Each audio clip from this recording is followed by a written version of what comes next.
Si vous avez toujours eu du mal à distinguer, à dissocier, à différencier les buy-side et les sell-side liquidités en SMC, eh bien, cette vidéo va vous sauver la vie. Parce que dans cette vidéo, je vais essayer de simplifier au maximum l'un des termes, l'une des thématiques les plus complexes de SMC qui sont le buy side ou bien le sell side liquidity. Alors, si c'est un terme qui vous intéresse, eh bien, nous nous retrouvons juste derrière le générique.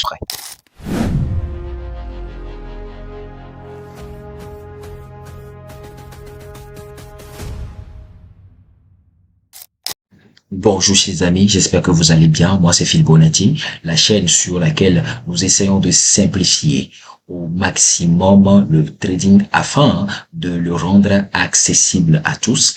La chaîne où nous parlons de comptes de propre ferme validés. La chaîne où nous parlons de bonne formation de qualité plus accompagnement. Ok? Donc si vous êtes la première personne à tomber sur cette vidéo, ou bien c'est la première fois que vous tombez sur cette vidéo, ou bien vous découvrez ma chaîne et que mes contenus vous intéressent, eh bien, n'hésitez pas à me le faire savoir, en me laissant un pouce bleu, en partageant la vidéo autour de vous. Pourquoi pas, ça me fait plaisir, parce que c'est ça qui me motive à fournir de la plus-value, de la valeur ajoutée au maximum et au quotidien. Alors, aujourd'hui, nous allons essayer de donner un aperçu rapide et simplifié de ce que nous appelons les liquidités de buy side et des liquidités de sell side. Alors, pour faire simple, je vais diviser cette vidéo en 4 parties. Nous allons voir en première position la définition des buy side et des sell side liquidités. D'accord? C'est que pour les esprits les moins avertis, nous allons essayer de vous donner un aperçu, une définition simple de ces termes-là de SMC. Et en deuxième position, nous allons voir comment les prix se comportent sur ces liquidités. En principe, sur se comporte, je devais mettre ENT, mais on s'en fout, on n'est pas là pour la conjugaison, d'accord? Donc, deuxième section de cette vidéo, nous allons voir comment les prix, elles se comportent par rapport aux liquidités. Troisième section de cette vidéo, nous allons voir les chandeliers swing high et swing low qui sont une variante spécifique de la liquidité buy side et sell side et pourquoi nous allons le dire, ne vous inquiétez pas. Et en dernière position, nous allons prendre des exemples pratiques sur les indices synthétiques pour vous permettre d'identifier dorénavant ces buy side et sell side liquidités. Alors sans plus tarder, sans plus tourner autour du pot, eh bien, nous commençons par la première partie de cette vidéo qui est la définition de buy side et de sell side liquidité, c'est-à-dire qu'est-ce qu'il faut entendre, comment est-ce que vous devez comprendre ce que c'est que les buy side et les sell side liquidités. Mais avant de continuer, sachez que si vous recherchez une formation en trading de qualité, une formation sérieuse qui vous offre un accompagnement de 1 an après la formation théorique, eh bien, les inscriptions pour la prochaine vague de formation en ligne, en groupe, viennent d'être lancées. La date, c'est le 1er mars au 30 avril 2025. Nous ferons 2 mois pour les débutants et nous ferons 1 mois pour les intermédiaires. Alors, les places sont extrêmement limitées, mais alors là, très limitées parce que je ne veux prendre que 10 débutants et 10 intermédiaires afin de pouvoir encadrer tout le monde. Et le tarif est de $200 pour le coaching en groupe. Cependant, si vous avez un agenda chargé et que vous recherchez plutôt un coaching one-on-one à des heures personnalisées, eh bien, je vous offre un coaching privé qui vous donne le bénéfice des formations théoriques et qui vous offre également un accompagnement de 1 an pour la modique somme de $400. Allez, on se retrouve de l'autre côté pour la suite de la vidéo. Alors, pour faire simple, d'accord, pour faire simple, tellement simple que vous pouvez apprendre cela à un enfant de 5 ans. Comprenez juste que les buy side de liquidités, c'est des liquidités, c'est des zones de liquidité, c'est des zones de prêt qui se situent au niveau des résistances. Autrement dit, les buy side liquidités, c'est des liquidités qu'on retrouve au niveau des résistances. Et alors que les sell side liquidités, c'est des zones de liquidité qu'on retrouve au niveau des supports. Mais là, je vous sens rester sur votre faim parce que vous n'êtes pas trop convaincu. D'accord? Donc, qu'est-ce que je vais faire? Je vais sortir mes talents de dessinateur pour pouvoir approfondir tout cela. Alors, prenons le dessin que je viens de faire maintenant à l'écran où vous avez une résistance en haut et un support en bas. La plupart du temps, lorsque le prix rentre dans un range, lorsque le prix se met dans une phase de consolidation, dans une phase de range, c'est là que vous allez avoir l'opportunité véritablement de observer les buy side et les sell side liquidités. Mais là-bas encore, vous allez vous poser la question de savoir comment, où est-ce que concrètement on trouve les buy side et les sell side liquidités. Rappelez-vous que je viens de dire tout à l'heure que les buy side, c'est des zones de liquidité qu'on retrouve au niveau des résistances. Et rappelez-vous également que j'ai dit que les sell side, c'est des zones de liquidité qui se trouvent au niveau de support. Maintenant, nous allons expliquer comment ça se passe concrètement. Alors, rappelez-vous que j'ai toujours dit qu'en matière de trading, c'est lorsqu'il y a toujours rencontre, en matière de trading, il y a toujours rencontre entre des vendeurs et des acheteurs.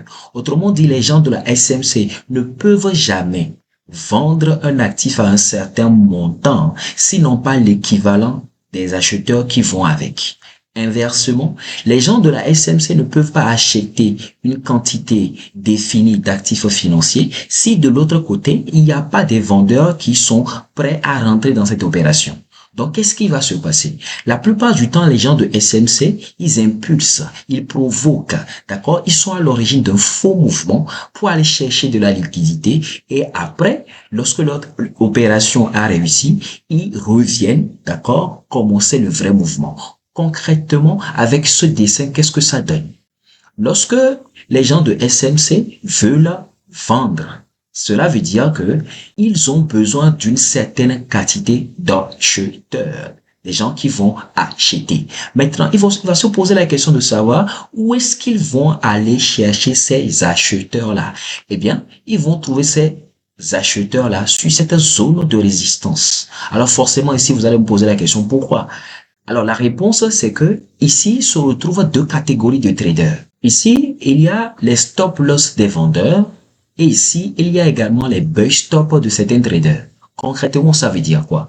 Concrètement, le marché sait que vous possédez une stratégie qui vous dit que lorsque le prix vient sur une résistance, eh bien, il faut vendre. Donc, les gens, qu'est-ce qu'ils vont faire? Les gens vont mettre des short positions, c'est-à-dire lorsque, ou bien à chaque fois que le prix va arriver sur une résistance, eh bien, les gens vont prendre des positions de vente comme ça et mettre légèrement leur stop loss en haut. D'accord? Ou bien par-delà la résistance afin peut-être éventuellement de viser le support ici comme le TP. À part ces traders-là, il y a des gens qui sont spécialisés beaucoup plus dans les stratégies de buy stop. Buy stop, ça veut dire quoi? Ça veut dire que c'est une stratégie de breakout, une stratégie de Casio qui dit que lorsque le prix va arriver sur une certaine zone, nous allons continuer d'acheter. D'accord? Donc, le marché, lorsque le marché sait qu'il y a fait différents types de traders ici, le marché va impulser un mouvement, fabriquer un faux mouvement, sortir tout le monde, tant le stop loss des vendeurs, tant les stop loss des buy stop, liquider tout le monde avant de faire le vrai mouvement. OK? Maintenant, ici également en bas, vous avez la zone du sell side liquidité qui en fait, est en réalité un support. Alors, pourquoi est-ce que le prix vient chercher le sell side liquidité ici? Eh bien, c'est pour deux raisons. Parce que le prix sait que il y a également deux catégories de traders ici. Vous avez ici le stop loss des gens qui vont acheter. Pourquoi? Parce qu'ils maîtrisent cette stratégie-là qui veut que à chaque fois que le prix vient sur un support, il faut acheter. Donc, les gens, qu'est-ce qu'ils vont faire? Ils vont se mettre en position de long. Ils vont partir à l'achat, mettre le stop loss un peu en retrait de la zone de support et viser par exemple la résistance qui est en haut.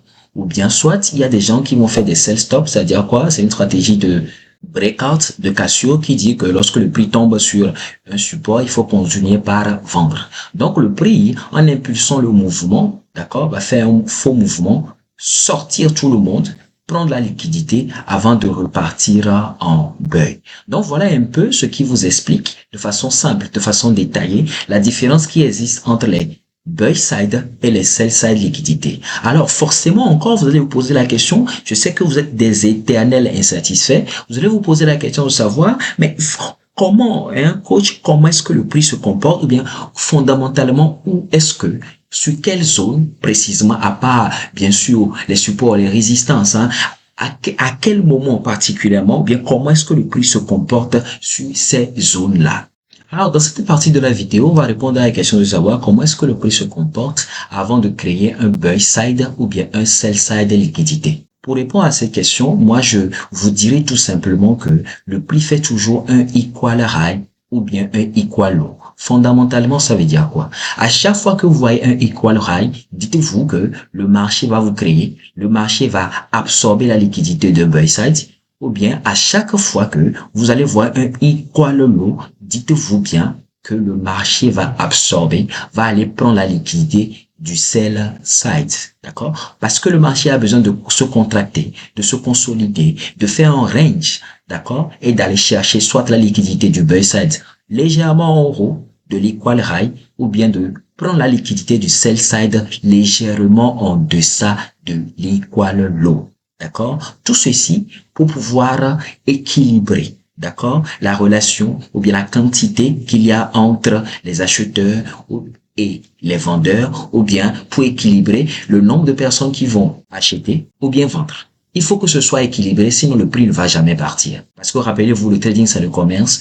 Pour pouvoir acheter un actif de quantité déterminée, il faudrait qu'il y ait des vendeurs qui puissent être disposés à suivre l'opération. OK? Donc, j'espère que c'est bien compris. Si ce n'est pas le cas, laissez toujours les questions dans les commentaires. Je me ferai un plaisir de vous revenir. Maintenant, troisième partie de cette vidéo, nous allons parler des chandeliers swing low et swing high. Quelle est la différence? Nous allons le découvrir tous ensemble. Alors, lorsqu'il est question des chandeliers swing low et swing high, pour pouvoir vous l'expliquer, nous allons nous référer au dessin que je viens de faire à l'écran. Sur le côté gauche, vous avez le chandelier swing low et ça se matérialise par trois bougies que les anglo-saxons appellent les chandeliers à trois séquences. D'accord? Chandelier, on a fait une petite faute. Ici, on va corriger pour les grammatologues, histoire de ne pas trop les frustrer, d'accord? Ceux qui aiment l'orthographe, voilà, les chandeliers à trois séquences. Au côté gauche, vous avez trois bougies qui se suivent, d'accord, comme ça, qui se disposent comme ça. Pour la première bougie, vous avez un high low. Pour la deuxième bougie, vous avez un swing low. Et pour la troisième bougie, vous avez également un high low. Quelle est la philosophie qui se cache derrière cette figure? Pour ceux qui s'y connaissent en termes de bougies ou bien en termes de chandelier japonais, vous allez avoir comme l'impression que ça ressemble à une étoile du matin. Eh bien, c'est vrai. Pourquoi? Parce que lorsque le prix vous forme un chandelier de swing low, généralement, la plupart des traders ont tendance à rentrer en position en même temps. Et lorsqu'ils rentrent en position, notamment les acheteurs, ils ont beaucoup plus tendance à placer leur stop loss ici. D'accord? Et lorsque le marché sait ça, parce que le marché le sait, rassurez-vous, le marché viendra toujours, la plupart du temps, chercher votre stop loss, chercher votre liquidité avant de partir. Et lorsque le marché fait ça, le marché vient, ou bien le marché a absorbé votre sell side liquidité. Et l'inverse se retrouve lorsque le marché fait un chandelier swing high. Un chandelier swing high a beaucoup plus l'apparence d'une bougie ou bien d'un chandelier japonais que nous appelons l'étoile du soir. Parce que il y a une première bougie qui est le lower high, il y a une deuxième bougie qui est le swing high et il y a une troisième bougie qui est encore le lower high. Et la philosophie qui se cache derrière ce genre de chandelier, c'est que la plupart des traders, lorsqu'ils voient ce chandelier, ils ont tendance à rentrer en position de sell et à placer leur stop loss en haut du swing high. Et qu'est-ce que le marché il fait? Le marché, il vous donne comme l'impression qu'il valide votre analyse, il vous donne comme l'impression qu'il va dans votre sens pour après se retourner, prendre votre stop loss avant de partir. Donc pour faire simple, pour faire court et pour résumer tout ça, les chandeliers swing low, c'est des chandeliers sur lesquels les gens arrivent à se positionner facilement et c'est en bas de ces chandeliers-là ou bien en haut de ces chandeliers-là que se cachent les soit sell side liquidité ou bien les buy side liquidité. Alors pour faire encore simple, généralement lorsque vous voyez une étoile du matin comme ça, ok, Donc, il faut savoir que il est probable qu'il se cache en bas un sell side liquidité. Et lorsque vous avez une étoile du soir comme ça, il est beaucoup plus probable également que se cache un buy side liquidité en haut du dernier swing high. Mais forcément, je sais que vous êtes sceptique parce que vous êtes des scientifiques. Vous allez me dire, bon, est-ce que sur le graphique, est-ce que on remarque ça? Est-ce qu'il y a des exemples palpables de cela sur le graphique? Eh bien, vous me connaissez, je suis un bon gars. J'ai eu à constater, à repérer, à identifier ces liquidités de sell side, ces liquidités de buy side sur l'actif financier. L'un des actifs financiers que je traite sur dérive, à savoir le V75ES, et je m'en vais vous le montrer dans la dernière partie de cette vidéo. Allons-y. Bienvenue sur le graphique du V75ES, d'accord? Et ici, l'exemple le plus palpable, le premier exemple qui saute aux yeux que vous pouvez voir ici, c'est cette zone de liquidité sell side. Qu'est-ce que nous avons dit? Nous avons dit que sur ces genres de liquidité, il y a soit un equal low ou bien un equal high. Ici, qu'est-ce que vous allez voir? Vous allez voir que sur cette zone de prix, le prix a été rebondi au moins 3 fois. 3 fois, d'accord? Et à part les 3 fois, le prix vous a donné une bougie ou bien un chandelier swing low. Le chandelier swing low, c'est où? C'est lorsque le prix a formé ces 3 bougies-là. Bougie rouge, bougie verte et bougie verte. Lorsque les gens voient ça, immédiatement, tac, au nom du price action, ils vont vouloir rentrer en position et mettre leur SL légèrement en bas du chandelier. Et regardez ce qui s'est passé. Sweep de liquidité, absorption de liquidité avant que le prix ne reparte. C'est ce que le prix fait tout le temps. Tout le temps. Peut-être pas à 100% parce que nous sommes dans un métier de probabilité. Le prix le fait à chaque fois. Donc, la morale de l'histoire, c'est lorsque vous voyez un swing low ou bien un swing high quelque part et que vous voyez les chandeliers swing low et swing high, faites très attention. Très attention. Deuxième exemple que je vais également donner ici, vous allez voir que le prix à ce niveau nous a fait un equal high.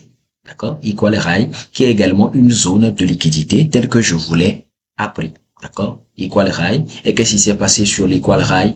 Regardez la bougie ou le chandelier que le prix il vous a dessiné. Il vous a clairement dessiné un chandelier swing high. Petite bougie verte, grande bougie rouge, pratiquement, c'est vrai qu'il y a des mèches, mais on s'en fout, et grande bougie rouge également. C'est-à-dire que sur ces bougies-là, vous avez un lower high à gauche, vous avez un lower high à droite, et en haut, vous avez le vrai swing high. D'accord? Donc, au niveau de ces bougies-là, à ce niveau de prix-là, dites-vous bien qu'il y a toujours de la liquidité. D'accord? Donc, à chaque fois que vous allez voir une bougie swing high, comme ici, dites-vous que en haut de cette bougie, les gens, ils ont tendance à placer le stop loss, leur stop loss là-bas, et que le marché le sait. Et c'est l'une des raisons qui fait que le marché, il est revenu ici, liquider tout le monde avant de repartir en selle.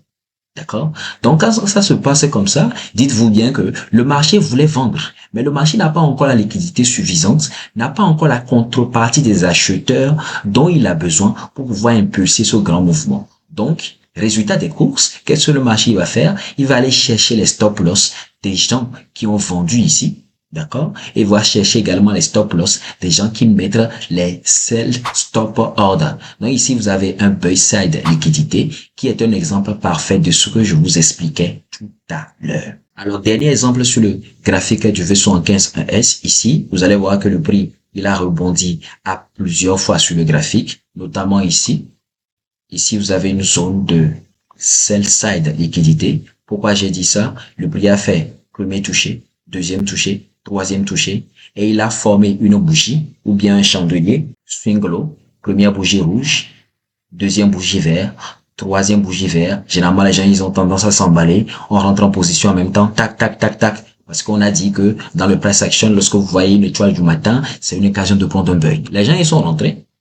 Liquidité, prise de liquidité, parce que cette zone, c'était en réalité une zone de sell side liquidité. Donc, j'espère qu'avec les explications, c'est assez clair. Si vous avez toujours des questions, je me ferai un plaisir de vous revenir lorsque vous m'aurez laissé ces questions-là dans les commentaires. Et pour ceux qui voudront approfondir ces notions, approfondir ces connaissances de SMC, eh bien, je vous invite chaleureusement à la formation qui va commencer le 1er mars 2025, dont les places sont toujours encore disponibles. Mais ne traînez pas tôt. D'accord? Ne traînez pas trop surtout. J'espère sincèrement avoir l'occasion de vous parler très prochainement. D'ici là, portez-vous bien et on se dit ciao.